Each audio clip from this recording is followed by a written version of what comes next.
Bueno, entonces les decía que, fíjense que en esta parte de la introducción, una manera también de ubicarnos, yo les decía, concientizarnos cuando nosotros queremos hacer un programa ergonómico, ¿no? Un programa integral ergonómico, un PEI. Entonces, acá dice uno de los problemas que se presenta en las empresas es destacar los puestos de trabajo que generan enfermedades profesionales, o sea, muchas veces queremos esconderlo, no lo queremos mostrar tal cual son, entonces ese es el problema que genera, o muchas veces por presiones de la patronal, muchas veces nos inculcan o nos dicen que pongamos quizás otros valores para que estemos en el límite, pero no mostrar este tipo de problemas de enfermedades profesionales. Estas por lo general general de desarrollo lento y casi siempre irreversible se detecta cuando las personas llevan mucho tiempo trabajando. Y como normalmente rota o cambia de lugar de trabajo, se torna muy difícil ver cuál fue el disparador del problema. Porque cuando yo les contaba en las vivencias que uno tuvo en la Curtiembre, en CBR,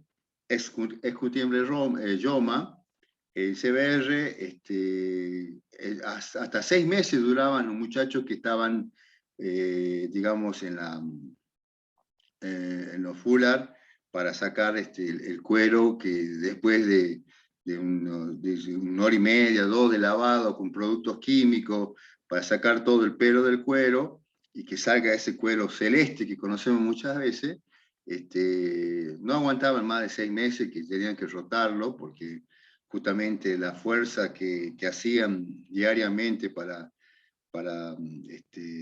sacar o desenredar cuero contra cuero, era muy agotador, ¿no? Por más que hagan turno mañana, turno tarde, turno noche, tenían que vaciar, como decía un amigo, los lavarropas gigantes, para poder luego cargarlos nuevamente, si no, el piletón estaba lleno de... Entonces, en esa cantidad se lo rotaba y bueno, después quizá esa problemática lo acarreaba para la otra parte de los pigmentos, de los reactivos, pero ya tenía esa dolencia de un puesto de trabajo anterior. Por eso ahí dice, ¿no? Era difícil de saber de dónde venían. Por ello dice, en la actualidad muchas empresas inician un estudio ergonómico del puesto de trabajo para saber si sus colaboradores se encuentran trabajando dentro del rango de la soportabilidad.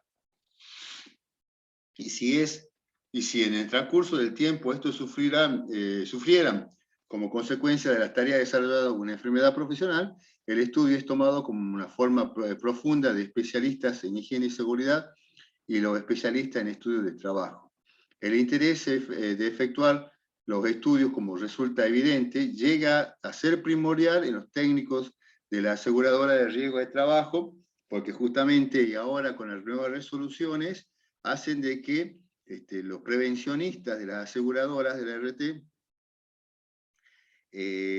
nos soliciten y los pidan estos PEI, este programa integral ergonómico, para poder hacer un análisis respaldatorio. El análisis respaldatorio permite que el estudio está realizado, tiene la firma del profesional, es como si yo estaría sacando una radiografía o un análisis del puesto de trabajo, es como si estuviese recibiendo una higiene analítica, una higiene operativa, después de la higiene de campo que se hizo con estos trabajadores, ¿no? Por eso, como dice ahí la aseguradora, el interés de efectuar ese estudio, como resulta evidente, llega a ser primordial en los prevencionistas de las ART. Por tales motivos, se torna importante determinar con precisión la carga de la cual se está con la cual se sometido el trabajador, y no conforme con declarar a una actividad laboral pesada o mediana o liviana. Entonces, dice la carga a la cual está sometido el trabajador. hay que cuantificar, ¿ah?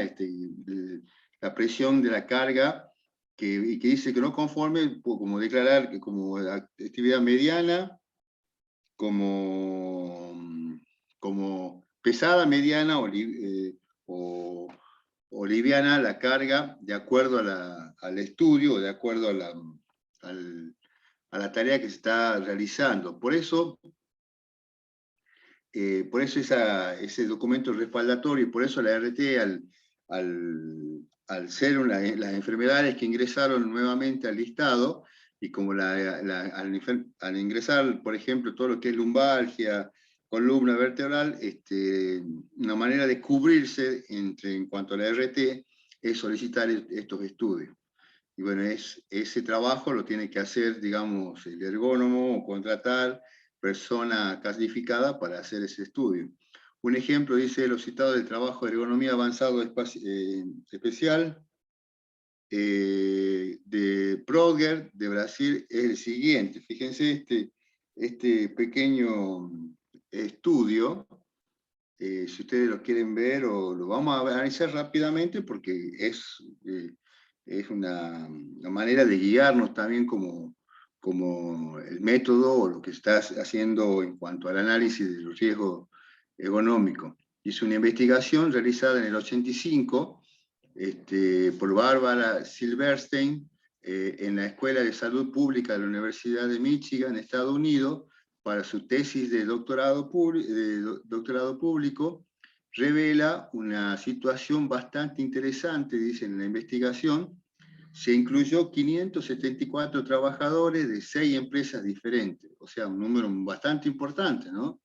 Casi 100 trabajadores por empresa. ¿Por qué digo? Porque son 6 empresas y 574, con una edad media de 39,5 años. Cuando hablamos de 39,5 años, o sea, casi 40 años, se deduce que el trabajador ya ha cumplido más de 10 años en esa empresa o en ese puesto, porque suponiendo que han ingresado a los 25 o a los 30 años, ya cumplió un tiempo adecuado y prudencial para decir qué dolencia puede haber sufrido o no. Eso muchas veces no olvidemos que cuando hacemos también nosotros el reglamento agente de riesgo, hacemos alguna declaración, no incluimos a la gente nueva, porque la gente nueva todavía no tiene quizá la antigüedad de un año para poder incluirlo en un SAR, o para poder incluirlo en un método ergonómico que considerarlo si la enfermedad la contrajo en el puesto laboral. Por lo general, los jóvenes que ingresan a la actividad laboral y tienen problemas de columna, por eso es importante los preocupacionales, porque el joven, cuando hablo joven, hablo de los 18 hasta los 25 años, hasta los 30 años, el esfuerzo que hace o el sobreesfuerzo que hace en su actividad deportiva, ¿no? Llámese gimnasio, llámese algún deporte de alto rendimiento. Entonces ahí es donde se produce digamos, el sobreesfuerzo que muchas veces no se lo controla, no se lo controla, no, como decimos, es joven, ¿qué le va a pasar? Bueno, sí, no le va a pasar en la empresa, pero le va a pasar afuera de la empresa, y desgraciadamente después la empresa tiene que pagar los platos rotos denunciando un problema de columna, un problema de algún desgarro de algún músculo por una actividad que no se hizo adentro de la empresa. O sea, eso también hay que tener en cuenta. Por eso acá dice de edad de 39,5 años ya de un trabajador que quizás jefe de familia, con sedentarismo y con todo lo que tiene que ver con una persona que, un porcentual, digo, ¿no? de personas que solamente hacen del trabajo a la casa o de la casa al trabajo. Entonces dice, estas empresas no tenían antecedentes históricos de enfermedad de forma frecuente, climas tensos, disputas en el sindicato, ni nada, ¿no? Ni huelga, todo. Entonces eran, digamos, empresas modelo, empresas limpias. Dice, el objetivo era caracterizar científicamente entre los trabajadores la existencia de dolor en los miembros superiores y el tipo de trabajo y el posible nexo causal. O sea, fíjense que era una comprobación puntual, no era todo el análisis ergonómico, era solamente la existencia de dolor en los miembros superiores. Y después el tipo de trabajo y el posible nexo causal de esos dolores en los miembros superiores. Entonces, ¿qué se hizo? Bueno, fíjense, se agrupó de la cantidad de trabajadores en hombres y mujeres. Si se veían las tareas, poca fuerza, baja repetición, repetitividad. Era una de las columnas, mucha fuerza y baja repetitividad. Esa era las primeras fuerzas, ¿no? Con poca fuerza y con mucha fuerza y con baja repetitividad, ¿no? Después era... Profe, disculpe. Sí. Hola, profe. ¿Le escucho? Karina le habla. Sí, profe, ¿sabe qué? Voy a salir del Zoom y voy a intentar entrar de nuevo porque lo escucho todo entrecortado desde que empezó. Le Chicos, digo los por las dudas otros... no se vuelva. Bueno, ¿los otros alumnos también están escuchando entrecortados? Hola. Hola, profe. No, en mi caso no, profe. Ah, bueno, gracias. Profe, yo lo escucho Entonces, bien. bueno, Bien, entonces, salgo y vuelvo a entrar. sí, salga y vuelva a Ya entrar hace un porque rato capaz que salí y es... volví a entrar, pero debe ser lo que estoy en el trabajo. Puede ser que eso no sea bien bueno el internet. Puede Pero ser ahí y... salgo y vuelvo a entrar. Listo, no hay problema. Cualquier cosa, se está grabando de todo modo la clase, así que no se haga problema. Sí, alcancé a escuchar eso. Bueno, listo. Gracias. A usted. Entonces, fíjense que en estas 4 columnas, 2 se concentran con tareas de baja repetitividad y 2 con alta repetitividad, y una era con poca fuerza y otro con mucha fuerza. Entonces, se tenía que medir un porcentual. De todo modo, no vamos a ver de dónde salió todo, lo vamos a ver los números que acusó o que arrojó ese estudio, para después deducirlo o comparar muchas veces con cosas cotidianas nuestras, ¿no? Ahí dice, por ejemplo, el hombre tiene varios ítems, dice en el nivel general, en tensión de nuca, en hombros, en codos y antebrazos, en manos y puños, en tendones en mano y puño, y síndrome del túnel de carpo, el túnel carpiano. O sea, quiere decir que, a ver, son 7, creo, a ver, 1, 2, 3, 4, 5, 6, 7 movimientos que pueden acusar cierta dolencia para tareas de baja repetitividad y poca fuerza, o alta repetitividad y mucha fuerza. Entonces, en eso agrupaba, como decía recién, en general, tensión en la nuca, hombros, codo, antebrazo, mano, puño, tendones de mano y puño y síndrome del túnel carpiano. Acá, por ejemplo, acusaba para poca fuerza, casi valores muy bajos, para mucha fuerza y baja repetitividad, también valores bajos. Para poca fuerza y alta repetitividad ya empezaba a aparecer algunos números, 6, 5, 2, y después para mucha fuerza y alta repetitividad empezaron a surgir números mucho más, digamos, alentadores, llamados de atención, en realidad. 25, 3, 4, en general, por ejemplo, decía, habría dolencias, 25%, de los 600, de los 574, acusaba ya un 25%, o sea, un cuarto. Si es un cuarto, más o menos 150 personas o 140 personas tenían ese tipo de dolencia a nivel mucha fuerza y alta repetitividad, ¿no? Después tensiones de nuca menos, fíjense que el hombro y codos menos, en maño y puño aparecía también ya un valor de un 15%. Este 15% también era considerado, porque el 15% de casi 600 es un número importante, o sea, es un número más o menos de 70 personas que recibían o percibían ese dolor de manos y puño. ¿Pero dónde? en tareas de mucha fuerza y alta repetitividad. Después en mujeres, fíjense, en mujeres, ya acusaba todos los índices desde las 4 columnas, de tarea de poca fuerza y baja repetitividad hasta tarea de mucha fuerza y baja repetitividad, como de poca fuerza y mucha fuerza en alta repetitividad. Fíjense de todo, ¿no? Lo único que no aparecía, pues en este caso, hay 0 en dolores de hombro, o hay 0 en síndrome de túnel carpiano para mucha fuerza y baja repetitividad. Después, los valores oscilaban en 20%, en 37% en la parte general, cuando hacían mucha fuerza, pero con bajas repeticiones. Y en mucha fuerza, con altas repeticiones, también estaba casi en el mismo valor. ¿Ah? Con mucha fuerza, en baja y en alta repetitividad, hacía un valor importante.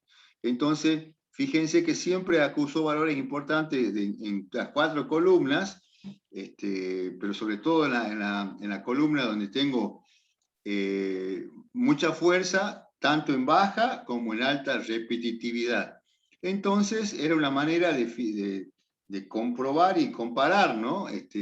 Esto yo le quiero decir que esto nos sirve a nosotros también, porque si bien este ejemplo es genérico, no nos dice qué tipo de empresa o qué tipo de actividad, pero si yo busco, y si nosotros en la web hay mucha información relacionado a rubros, yo busco, por ejemplo, el rubro textil, el rubro hilandería, el rubro tintorería, el rubro tejeduría, el rubro de plástico, el rubro de curtiembre, el rubro de la construcción. O sea, los distintos rubros que hay tienen, digamos, una memoria y tienen un parecido en cuanto a problemas o lesiones. De las 7 que se nombra acá, o las 7 que la persona que ha hecho este estudio de casi 600 personas, Bárbara se llama, Bárbara Silverstein, acusó ese tipo de dolencia o ese tipo digamos, de manifestación de dolor para los miembros superiores. Y después dice el tipo de trabajo y el posible nexo causal. El tipo de trabajo que hace y el tipo de nexo causal también se lo analiza y también se lo cuestiona o se lo estudia de esa manera. Fíjense entonces que era importante tener este tipo de análisis. Yo le decía siempre, por lo menos a mí, me ayuda a pensar de una manera más global, de una manera más dispersa en cuanto a las actividades. No concentrarnos, porque muchas veces uno está acostumbrado a un cierto rubro o a una cierta actividad, uno por la experiencia que tiene, por lo que siempre ha hecho, uno está más catalogado para la parte industrial o la parte del campo. Si bien yo puedo hacer actividad también de la construcción, pero uno siempre está encasillado, tiene más afinidad, porque ya los trabajos anteriores que uno ha hecho siempre ha estado en la parte de la fábrica, en la parte de la agroindustria. Entonces, tenemos digamos, una cierta empatía con esos tipos de rubros, con ese tipo de actividad. Por eso también era importante empezar a ver o leer otro tipo de empresa o otro tipo de índices, ¿no? Dice, conclusiones, dice, la autora encontró una incidencia del 19,5% e incluso en trabajadores con bajo nivel de exigencia en sus puestos. Incluso en trabajadores, dice, que tenían poca exigencia en su cuerpo, el porcentaje fue casi de un 20% de casi 600 son 60 personas, o sea, importante el número para tener en cuenta y para tener también registrado, si en caso que se puede entender la actividad o el rubro, lo que fuese. Mayor incidencia entre aquellos que desarrollan mayor fuerza y mayor repetición. Es lo que dijimos nosotros. Ya cuando veíamos el cuadro, nos dábamos cuenta que se complicaba mucho más o aumentaba el porcentual cuando había mayor repetitividad o mayor repetición y mayor fuerza. Siempre va a ser así, o sea, vamos, por ejemplo, a los trabajadores, que en este caso ya se vienen los calores, queremos ir a la heladería puede ser de una heladería artesanal, de una heladería a nivel nacional, donde tiene más cantidad de agua, más cantidad de hielo, los chicos tienen que hacer, o las chicas tienen que hacer más esfuerzo para servir la porción, entonces ahí viene todo lo que es tendinitis o túnel, el síndrome de túnel carpiano, y bueno, eso es propio justamente de lo que se está... bueno, gracias. Aquí Karina Peralta se le corta. ¿Al resto están escuchando un poquito mejor, chicos? ¿O están escuchando bien? Para que decir... Por lo menos a mí me sale bien, ¿no? A ustedes sale bien. Bueno, Karina, si están, no sé si era la persona que habló que está en el trabajo, cuando estamos en clase, hay que desactivar el celular, hay que desactivar otro elemento que esté con internet para dejarle un poquito más de banda a la conexión. Yo muchas veces también cuando se corta, empiezo a eliminar aparatos que están como el Wi-Fi, para que solamente esté exclusivamente la computadora, o en este caso, o el teléfono celular. Si se corta, bueno, le pido disculpas, o el internet que también no está bueno. Ayer se me cortó también internet a la noche, tipo después justo casi a mitad del partido, y ha sido imposible. Menos mal que no había clase, porque si no iba a ser imposible tener que cortar la clase, pero no tuve clase ayer, así que ha sido una buena y una mala. Con la mala vino una buena. Yo sigo entonces, fíjense que yo le decía que se saca esa conclusión del cuadro, porque yo analizo el cuadro y en el cuadro observo que los índices se disparan para tareas de esfuerzo y tareas repetitivas. Entonces, como le decía yo recién, cualquier actividad repetitiva, las personas que trabajan en una máquina de coser, en un taller textil, 8, 9 horas, algunas veces 10 horas, y sí, te tienen que empezar a doler todo el antebrazo, el brazo, las muñecas, porque justamente no se para, o se puede parar para un descanso del almuerzo o recreo de media hora, de acuerdo al convenio. Puedo ir 2 veces, 3 veces al baño, no hay manera de poder producir, porque yo tengo en el banco de la máquina de coser, digamos, 30, 50 prendas que tengo que coserlas, por dar un número, ¿no? Pues capaz que son 80 o 100, y en el turno tengo que hacerla, ¿entiendes? Entonces, es la única manera de medir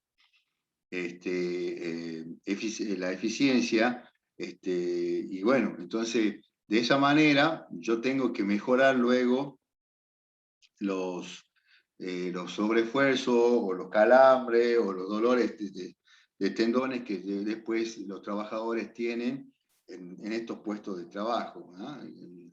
Cito esto de los vendedores de helado, como cito lo de las máquinas tejedoras, como cito a gente que está con herramientas de mano y continuamente trabajando. O sea, siempre hay una actividad donde el sobreesfuerzo está en los antebrazos y sobre todo en los miembros superiores, y por más que estén sentados, la tarea repetitiva obliga quizá a incorporar descanso.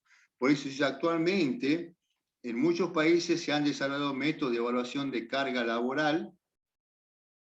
Enumerarlos a todos es prácticamente imposible, pero cabe señalar que es improbable encontrar uno que satisfaga todas las alternativas. Fíjese qué importante que no hay ningún método que puede satisfacer todo. O sea, puedo ocupar un método para la actividad, para unas extremidades superiores, otro para las extremidades inferiores, otro para carga y descarga, o sea, porque así también son los puestos laborales, o sea, son totalmente heterogéneos, son totalmente complicados y muchas veces complejos, que necesito tener ese tipo de criterio para poder realizar o hacer una crítica en cuanto a en cuanto al método que quiero utilizar o que quiero implementar. Es imposible, por más que el método que sea muy bueno, que me guste, no es completo. Ahí lo dice y lo acaba de... Y todos los ergónomos dicen que no hay método completo, sino hay un método para cada movimientos específico. Por tal motivo, en toda la evaluación debe realizarse a través de más de un método y cruzar los resultados de esto para obtener el resultado aceptable. Entonces, empiezo a usar mucho más que un método, y está bien porque justamente es la manera de ser lo más abarcativo posible para poder tener una visión completa. Y dice, en las industrias grandes cuentan con un técnico en ergonomía dentro de su plantel o tienen un externo con el fin de aplicar técnicamente no solo en las tareas de productivas, sino también en las administrativas, auspiciando, dice, la mejora de la productividad, calidad y salud ocupacional. En la actualidad en Argentina, esta tarea se intenta hacer a través del responsable de higiene y seguridad en el trabajo de cada firma. Fíjense que acá, cómo lo visualiza el licenciado Melo, diciendo que se trata, acá en Argentina, de poder que el higienista o el higiene y seguridad, bueno, caemos por decir la palabra higienista, en la higiene y seguridad es el que tiene que hacer los estudios, siempre y cuando tenga la formación, ¿no? Si no tiene la formación, ¿para qué meternos en camisa de 11 varas si yo no tengo la formación? Pero si tengo la formación y me gusta y me interesa, vamos a hacer un buen trabajo, o sea, o va a realizar un buen trabajo con el equipo interdisciplinario, multidisciplinario. De esta manera, yo trabajo avalado por método, avalado por profesionales y sobre todas las cosas por el trabajador, que es el que está ahí todos los días y el que hace esa tarea tan complicada y tan pesada en tareas repetitivas. Hoy la necesidad dice, impuesta por la sociedad, la concientización de las organizaciones sindicales, los trabajadores, sumado a las empresas, la seguridad del riesgo de trabajo y los entes gubernamentales de Contralor, han demostrado cuál es la verdadera acción de la ergonomía en la prevención de higiene, de enfermedades profesionales y de seguridad laboral. Significa que muchas veces creemos que a medida que pasan los años y se van incorporando nuevas resoluciones, nuevas legislaciones, que nos vienen a molestar o a complicar la vida. No nos vienen a complicar la vida ni a molestar, digamos, vienen a mejorar los puestos de trabajo. Por eso es, en este caso, la advertencia y el resaltar que justamente dice que ha demostrado cuál es la verdadera acción de la ergonomía. La verdadera acción de la ergonomía es conservar al trabajador, darle las mejores condiciones de trabajo y que no solamente lo quiere él, lo quiere los gremios, lo quiere la aseguradora de riesgo de trabajo, lo quiere la parte de la empresa, o sea, todo debemos tirar para el mismo lado, por más que muchas veces puedo llegar a cuestionar si el método se ha hecho bien, si se ha hecho mal. Yo tengo un especial respeto por los profesionales que realizan o que evalúan, porque dedicamos tiempo en esto, o se dedican tiempo en esto, y bueno, no puedo yo, después de días o de horas de sentarse y analizar, despotricar diciendo que está mal hecho. ¿Por qué? Porque no le da muchas veces los valores que cree que tendría que dar. Y bueno, si no da es porque justamente el porcentual o lo que se está tomando de muestra quizá no es objetivamente lo que se tiene que ver. Entonces hay algo que está dando o acusando por arriba o por debajo de acuerdo al gusto, ¿no? Dice, dado que la ergonomía a través de los diversos métodos y técnicas busca evaluar la capacidad del hombre en tiempo que para determinar la carga a la cual se lo someterá en la realización de su trabajo, la carga laboral total es la suma de los diferentes esfuerzos que debe realizar en el trabajo. Estos se hacen sobre la base sumada a los tiempos básicos y a los suplementos porcentuales, como ser las necesidades personales, las pérdidas aleatorias, definidas por REFA como tiempo distribuido y tiempos distributivos y tiempos distribuidos. Y los porcentajes de descanso según razones ergonómicas, esto no son fijas ni tratan por convenio, sino evaluadas según todos los parámetros que afectan al hombre en la actividad laboral. O sea, significa que en este análisis completo, en este análisis complejo, respetando todo lo que es las tareas repetitivas, los tiempos, las pérdidas, dice personal, la necesidad aleatoria, la pérdida aleatoria, hay un porcentual que lo tengo que respetar, como decía yo recién.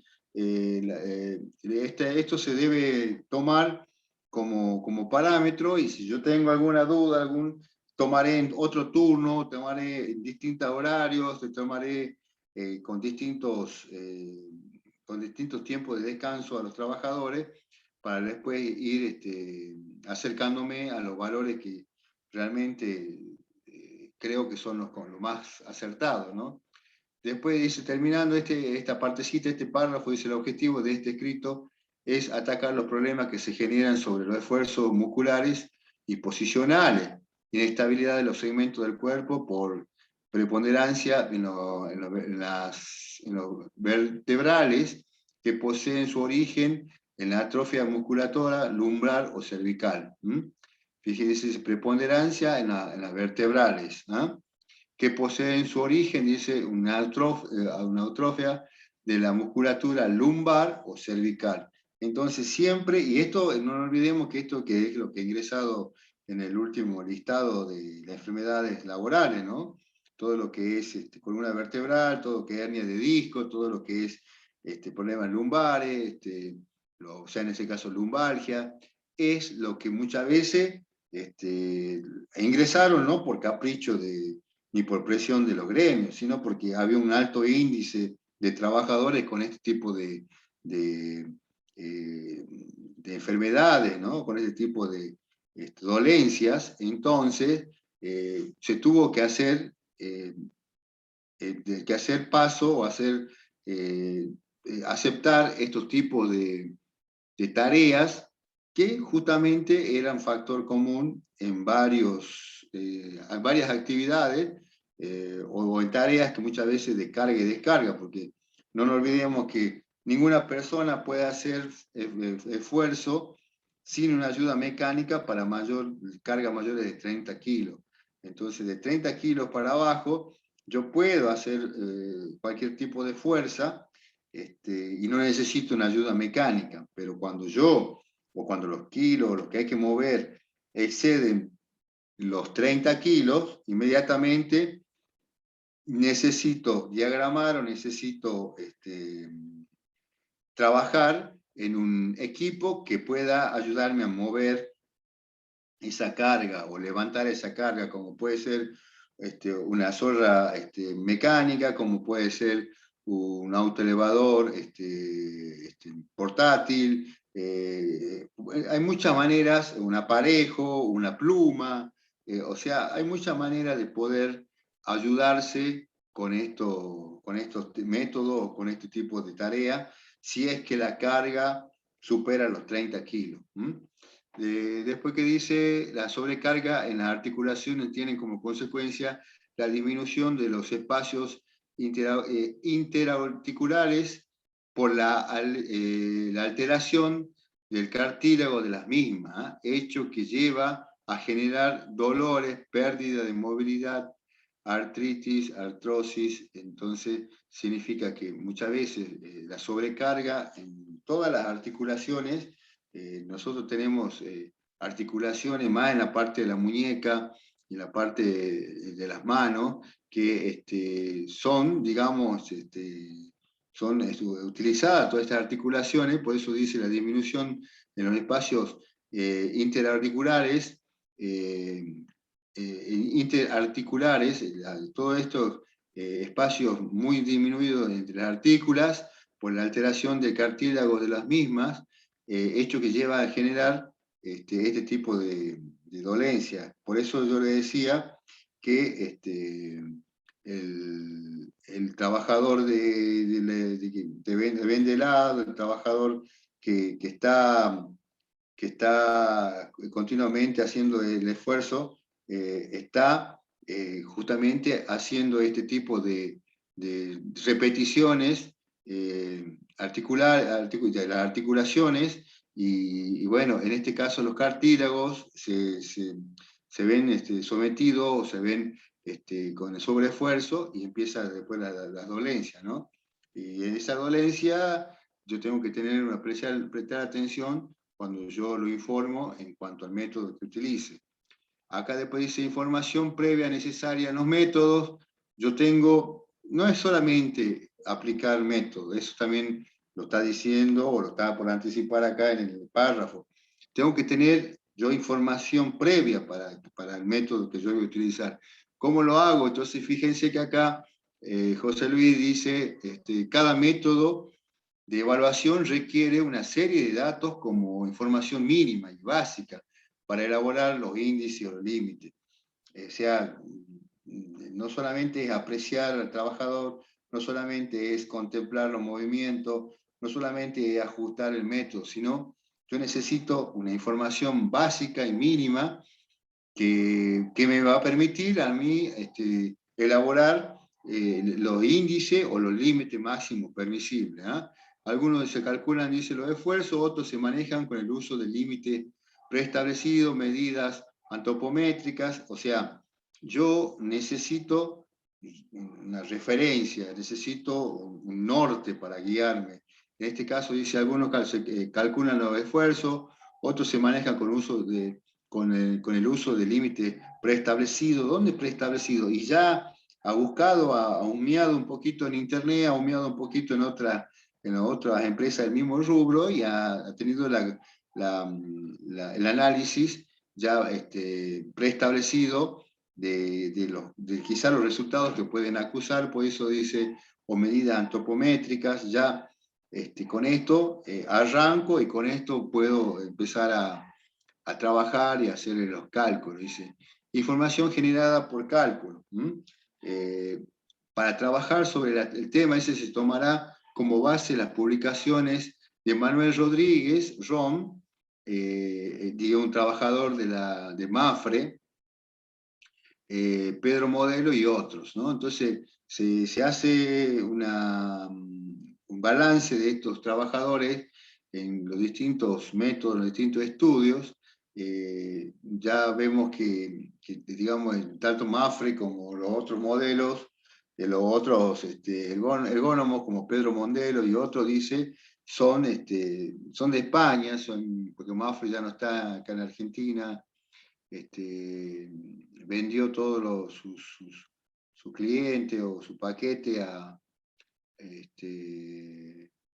una RT, en este caso que es Galeno. Entonces solamente está en España y en algunos países de Europa. Entonces, en este caso, a esta persona de Rodríguez, con su propio método aplicado, hace el aporte a lo que queremos analizar nosotros, ¿no? Cómo él hace sus publicaciones y cómo encara los distintos métodos. Dice, esto es necesario para interpretar métodos, entre otros, como el NIOSH. dice, para realizar el cálculo de los esfuerzos a los que se está sometido una determinada articulación del cuerpo, en una tarea determinada se parte de datos existentes, magnitud de las fuerzas, dirección de la misma y punto de aplicación. ¿Ah? Datos como magnitud de la fuerza. ¿Qué es magnitud de la fuerza? Es saber el valor que hace en Newton, o lo que yo mida, esta fuerza, o sea, cuánto está, la magnitud es cuantificar esa fuerza que yo realizo para poder establecer las condiciones o los cálculos.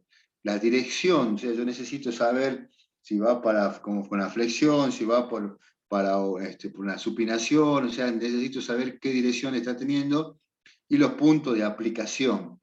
Con los mencionados datos se puede aplicar la teoría física vectorial con los simples gráficos empleados en estática gráfica u otro, como lo que se presenta en el trabajo de Rodríguez Rom. Fíjense que ya dice la teoría física vectorial, para los que no muchas veces creen que la física, la matemática o la química no lo aplicaremos nunca. Estamos totalmente equivocados, porque tanto la física, la matemática o la química en la carrera nuestra son, digamos, la vedette, porque están en todos lados, ¿no? Están en los productos químicos, están en los agroquímicos, están en calcular la fuerza, como dice ahí, fuerza vectorial, la fuerza escalar. O sea, hay muchos términos que yo muchas veces lo escuché nombrar por ahí, pero nunca sé qué era. O sea, necesito entonces también métodos de física vectorial, de la física escalar, necesito saber la magnitud, en este caso, de la fuerza. Entonces es importante recordar y es importante tener en cuenta estos conceptos que nos actualiza y nos ponen muchas veces a desempolvar libros de física o libros de química o libros de matemática, ¿no? Porque empezamos a hablar de los paralelos, de la tangente, de la cosecante, de la perpendicular. Entonces todas esas cosas nos sorprende un poco, pero son cosas que ya hemos visto, ¿no? Y hay que recordarlas nomás. Para no entendernos y explicar la teoría vectorial, partimos de la base de que ésta se conoce, haciendo que la aclaración que en todos los estudios se trabaja con un sistema de fuerzas coplanares concurrentes, ¿eh? El punto de articulación en estudio. Son fuerzas coplanares, o sea, con el mismo plano, y concurrentes, o sea que yo voy determinando la sumatoria de los vectores para poder determinar luego la sumatoria final. Para el transporte de carga se analizan varias alternativas, dice. Ahora estamos haciendo para el transporte de carga, ¿no? Porque empezamos a hablar, dice arriba, dice, estos son necesarios para interpretar métodos, entre otros, como el NIOS. ¿Ah? El NIOS es un método que empezamos quizá a tocar ahora para después desarmarlo un poquito más en la clase siguiente. Dice, para el transporte de carga se analizan varias alternativas: traslado de peso con el uso de ruedas o sin ellas, digamos cuando yo puedo tener una zorrita para tirar o para empujar. En este caso depende del plano que también estoy ubicando, si el plano es horizontal, si el plano es subida o de bajada, ya veo si tiro, o ya veo si empujo. Todas las cosas esas hay que tener en cuenta de acuerdo al plano y de acuerdo a la fuerza, y si tiene rueda o si no tiene rueda, si va a ser deslizamiento o va a ser fuerza de rozamiento. Es importante, ¿no? En el último caso, la carga se lleva por deslizamiento, por lo que se tendrá que tener en cuenta en los cálculos la fórmula siguiente.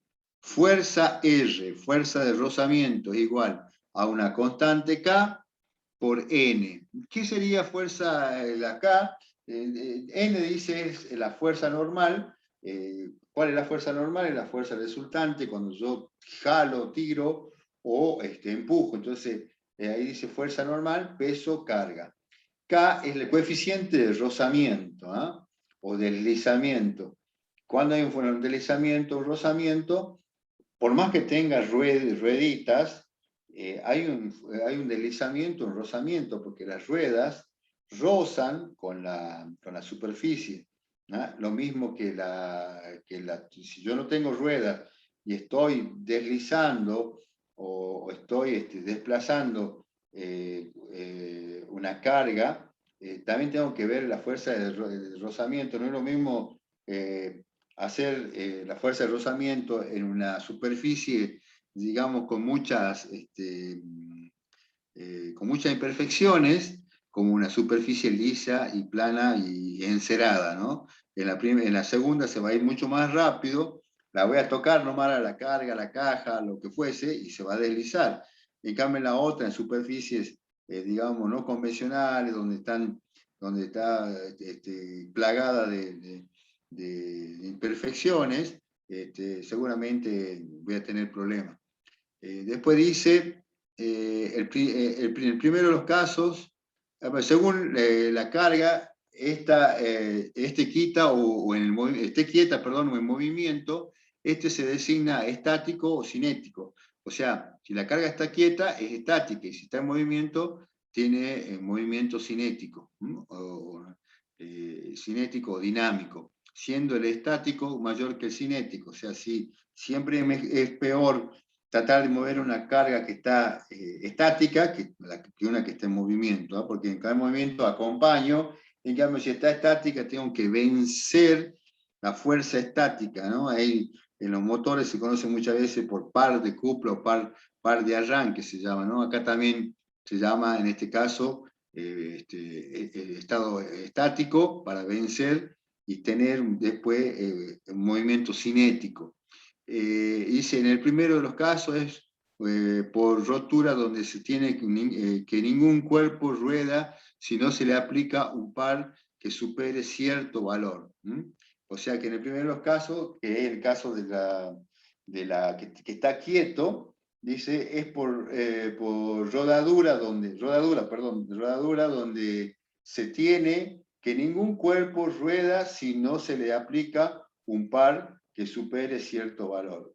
¿Qué es un par? El par de fuerza, par de fuerza, par de cupla motora o par de cupla rodadora. O sea, M igual a N sobre phi minúscula. Sobre gamma minúscula, perdón. Entonces N sobre gamma minúscula dice que entonces M se representa el par de fuerza, N es la normal, perdón, M representa el par de fuerza. Fíjense, hablamos ya de par de fuerza, no hablamos de fuerza, solo hay un par que necesita trabajar de esa forma, y gamma minúscula es el coeficiente de rodadura. Tiene valor estático o cinético según corresponda. Entonces ya ahora es más complejo el cálculo, ya el par de fuerza es igual a la normal por el coeficiente de rodadura. Entonces de ahí me da recién el valor considerado o el valor que quiero estudiar. Fíjense que acá tengo, digamos, de acuerdo al gráfico, tengo una caja con un peso P, tengo una rueda, esa rueda tiene un diámetro que es R, y tengo en este caso una tabla que me va a servir para mover esta pieza o esta carga o lo que fuese. Dice en la figura 1, representa un sistema de equilibrio. Esperen un segundito. En la figura 1 representa un sistema en equilibrio, donde P, el peso de la caja, y la relación R, que es el radio, que es de la rueda, está en equilibrio, dice, por estar alineado y opuesto, sistema nulo. Si se desea mover el conjunto, se deberá aplicar una fuerza que está en la horizontal o en la tabla o en la base, que dice F, y que está de izquierda a derecha. F dice, ¿no? De aplicar una fuerza horizontal F a ver dónde me quedé, está en el equilibrio por estar alineado y puesto en sistema nulo, y si desea mover el conjunto, se deberá aplicar una fuerza horizontal F que sea mayor que la fuerza de resistencia de la rodadura. O sea, F, para conseguir mover la caja y que ruede, tiene que ser mayor que la rodadura, o sea, que la fuerza que está ejerciendo el peso con el rozamiento que está ejerciendo la rueda en la superficie. Fíjense, incluso la superficie que está abajo de la rueda está con imperfección, entonces con mayor dificultad se va a poder mover, o sea, va a tener que hacer mayor fuerza para poder mover toda esta carga. Y dice luego, si se desea analizar un sistema similar pero con carga desplazada, como se observa en la figura 2, la carga P y las fuerzas F se encuentran en distintos lados del eje de giro, en lo que el punto A y el punto B respectivamente. En el punto B se debe aplicar una fuerza hacia abajo para equilibrar el momento entre el punto de apoyo y la carga, lo que implica que el hombre aparecerá una reacción que afecta a la columna vertebral. Produce, dice, una descomprensión. Fíjense acá, la gráfica que está mostrando está señalando lo que yo le decía ahí, dice en el párrafo. Si se desea analizar el sistema similar pero con una carga desplazada, como se observa en la figura 2, la carga está en la A con el peso P, la quiero desplazar, entonces se forma este tipo de análisis.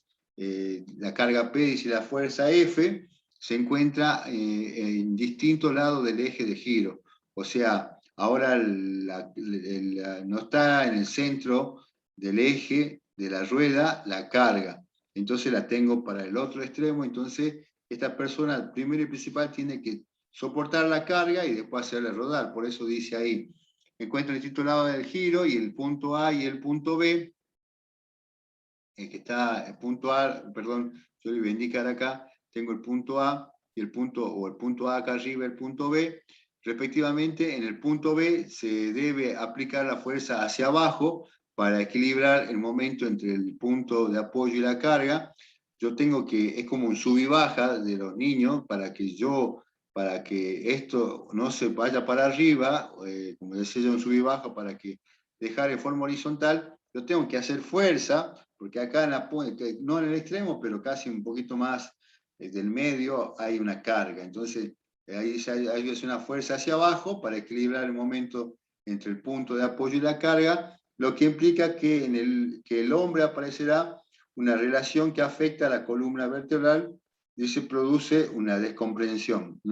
Hace una descompresión en su columna vertebral. Ahí fíjense cómo se van descomponiendo la fuerza que estoy realizando. Yo tengo primero una 1, después tengo una 2, tengo este esfuerzo P, esta persona o este trabajador necesita establecer ese equilibrio. Entonces, antes de hacer la fuerza, también hago una fuerza para abajo, para que esta base o esta plataforma se mantenga en forma horizontal. Entonces es muy complejo el movimiento. Aparentemente se puede ver o se puede apreciar que es algo sencillo, pero se complica o se pone complejo cuando le hago el análisis correspondiente. Fíjense, por último, dice, si ahora se desea analizar el sistema donde la fuerza P y F se encuentran en el mismo lado de O, como un carro o una carretilla traccionada, partiendo del punto F y F están aplicadas en el punto C y D, se tiene que este último punto se origina en reacción similar al caso anterior, pero con sentido contrario, o sea, hacia abajo. En este caso, la persona agrega en su peso el resultante del sistema de efecto de la carga, lo que aumenta su adherencia y permite moverse con más facilidad.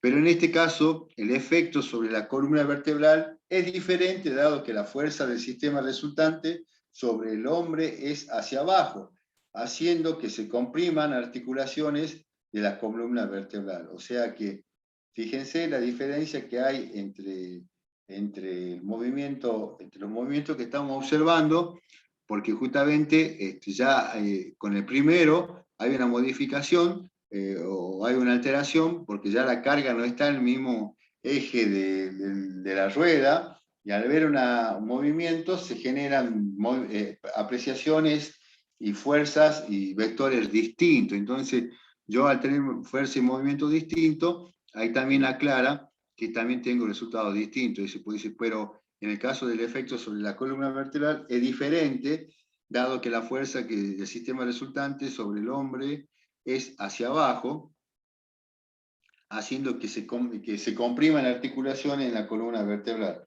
¿Ah? Todo un problema, todo un problema con el tema vertebral, porque genera muchos inconvenientes, muchos trastornos y muchos dolores de cabeza.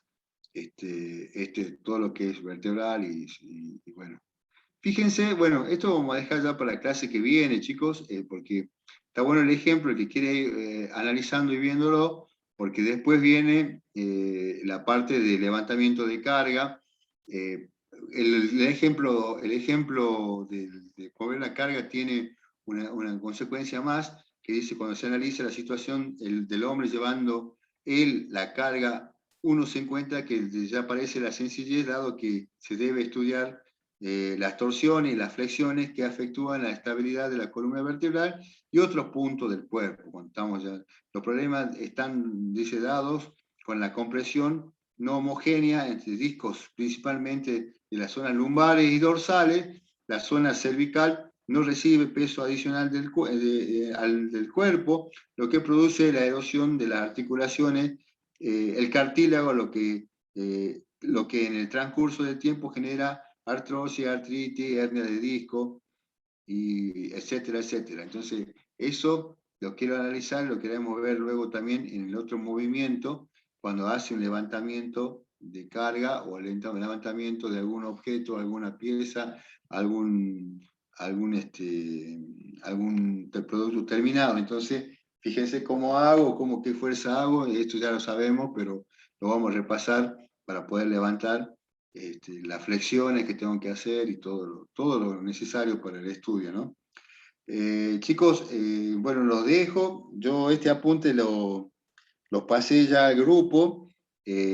¿Por qué era necesario tener este tipo de cambio del apunte? Porque me interesa, acá empieza a ver, empezamos con un ejemplo, a ver los movimientos, empezamos a cuantificar, poner valores, poner números, pues, empezamos a ver medida, o empezamos a tomar distancia entre el piso y una plataforma, o sea, empezamos a desarrollar nuestra parte de cálculo y sobre todas las cosas, empezar a tener en cuenta que los movimientos que lo veíamos tan sencillo, luego cuando lo analizamos se complica, porque justamente el movimiento más sencillo que existe es complicado en el momento de hacer el análisis. Así se lo considera y así siempre se lo ha visto, que no hay movimiento sencillo, porque desde que empiezo a analizar hasta que termine el movimiento, tiene su complejidad. Yo me despido, que tengan un buen fin de semana. Seguimos la clase con este apunte un poco más. Vamos a ir quizá cruzándonos al segundo apunte o al apunte de la clase pasada, pero es mucho más interesante todo esto que hablamos del método, que hablamos del ños o de otros métodos cuando trabajemos con el RULA, con el REVA. Todos son métodos que se aplican y son métodos que nos resuelven y nos dan soluciones y nos sacan del problema. Pero bueno, la manera de continuar es seguir analizándolo y pautándolo para que pueda ser una referencia de los movimientos de un estudio puesto de trabajo y por último, tener y sacar las conclusiones correspondientes para prevenir el accidente. Chicos, nos vemos, que anden bien. Hasta luego, buen fin de semana. Chao, chao. Cuídense, hasta luego. Chao, chao, buen fin de, a cuidarse. Hasta luego. Chao, chao.